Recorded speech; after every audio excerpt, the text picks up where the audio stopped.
Hi, my name is Sully, and this is my first time going live on TikTok like this. And so I'm really excited today to present you the history or a bit of history about the religions of New Orleans. Let me tell you, this is really interesting. So hang with me. Cheers. I just want to say that I also host a true crime podcast. I'll give you guys all that information at the end of this video. But right now, I want to take you back in time. Close your eyes and think of New Orleans. If you've ever been there, you can already picture the French Quarter. If you've not been there, imagine old 2 to 3 story buildings with huge front porches, flowers blooming everywhere. You're walking along the cobblestone streets in the morning and you can smell fresh brewed coffee and you can see the beignets being sugared. But this city has a sordid, eclectic, and dark history that just so happened to meld the religions inside the city. So let me take you there. The darkness that hangs like a willow tree in the Garden District along Magazine Street has been there for centuries. The natives of the area had deemed this crescent of land cursed. When colonizers from France, Spain, and Italy arrived on shore, they were surprised that the natives were so willing to just give this land to them because it made a perfect port for the colonizers. Little did these men know what their future held, for living on this unforsaken land was brutal. Summers were especially bad. The heat and humidity made living in the swamp unbearable to the point where people actually went mad. So, cheers. We're about to get into some more gruesome stuff. This is wine in my cup. So these men, they had just been dropped off here with ships promising to bring back building supplies, rations, food, women. But it took years. Most of these men and any women and children that they had did not survive. The ones that did survive, the ships finally showed up and they began work on the port, and they also began work on St. Mary's on Jackson Square. It was erected by the Catholic Ursulines or nuns, and it is on Jackson Square. And if you've been to New Orleans, you know exactly where I am talking about. They were sent by the Catholic Church to set up hospitals for the sick in 1727. So, like I said, the history of New Orleans goes back quite a bit. So in 1727, this hospital expanded and was eventually turned into a church in 1845. The nuns also taught and housed young women, setting the path for women in New Orleans to be more educated and independent. The men that worked the ports in the Crescent City needed nice, educated Catholic women, and the church provided that. And the nuns educated not only the women that were sent from Europe, but they also educated the Creole, which would be a mix between French and like Black Afro-Caribbean cultures, to Native American children. And this set a path for not only women and non-white women, but also men and people of color to be more independent and more educated in the city of New Orleans. When these women, when these women would get off the boats, these men are so excited, like, oh my gosh, my future wife, she could be coming my way. And these women had been on these boats for months and they were pale and emaciated, their eyes sunk to the back of their heads. They were malnourished and they were said to resemble vampires. And that is how the rumor of vampires arriving to New Orleans on ship began. And if you've ever followed the Anne Rice series or Interview with a Vampire, you might know this part of this story. So the French, who originally had control of New Orleans, had built most of the city out of wood and oil. Wood.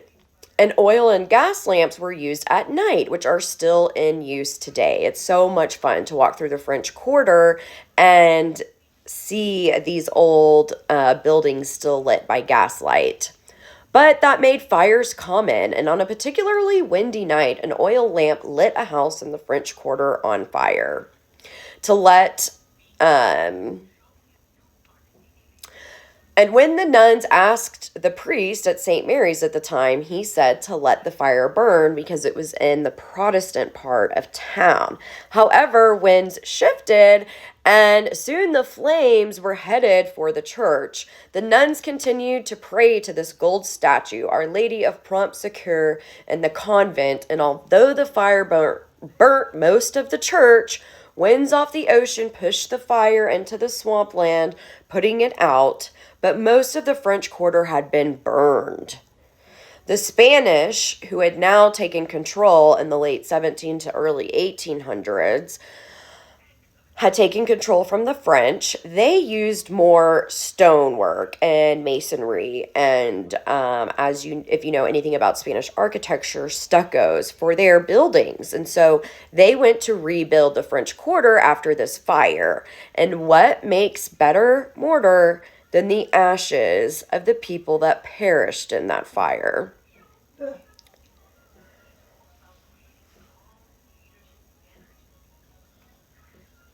So the Spanish rebuilt this part of town, and it was done by mixing the ashes of all the New Orleans lives lost in the fire with water and using it as mortar for the brick and plaster buildings that can now be seen in the French Quarter.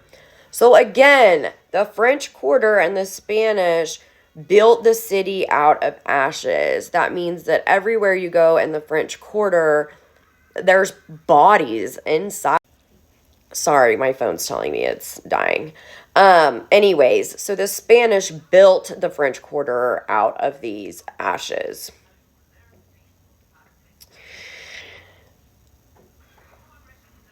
And the local priest that had told the nuns to let the fire burn itself up ended up succumbing to that very fire. For the nuns, they survived, and it is said to this day their prayer saved a good section of the city, making Mary, or as she is known, Our Lady of Prompt Succor, which basically just means the Virgin Mary or the Madonna and Child. Mary became the saint of New Orleans.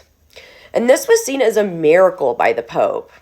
And so that was the first miracle. And the second miracle was granted on behalf of the nuns' prayer again to Our Lady of Prompt Succor during the American Revolution. The nuns prayed again to the golden statue. The Battle of New Orleans was waging, and the nuns prayed that if the Americans won, they would sing this gorgeous song during a Thanksgiving Mass every year.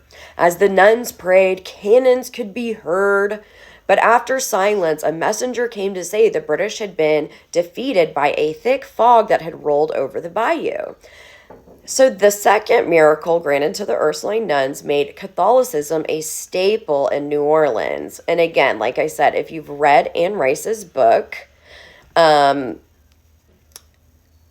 lot of the history of New Orleans is in there. So if this is interesting to you and you've not read her stuff, I would say to go pick up her books because they are excellent. So next we are going to walk down Chartres Street. And as we walk by one of the nicest hotels in the quarter, you walk by the Haunted Hotel Provincial. Before becoming this bougie, top-of-the-line hotel with a top chef in the kitchen and the finest linens and soaps in the rooms, it is said that people can be seen screaming and running out of the building.